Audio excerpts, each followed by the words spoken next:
Hi అండి, అందరికీ నమస్కారం. నేను మీ Revathi. Welcome to RK kitchen and blogs. ఈ వీడియోలో మనం సింపుల్గా టేస్టీగా చికెన్ పకోడీ ఎలా చేసుకోవాలో చూద్దాము. చికెన్ అంటే తినని వాళ్ళు ఇలా ఒక్కసారి చేసి పెట్టండి, ఎంతో ఇష్టంగా తింటారు.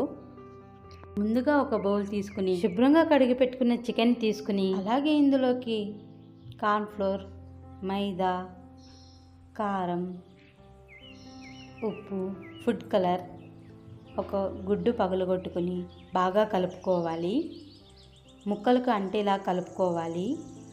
నేనైతే చిన్నప్పుడు చికెన్ అంటే అస్సలు తినేదాన్ని కాదు.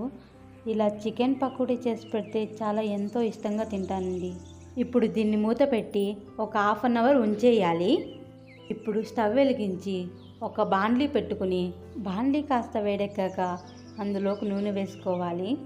నూనె వేడెక్కాక చికెన్ ముక్కల్ని నూనెలోకి ఒక్కొక్కటిగా వేసుకోవాలి.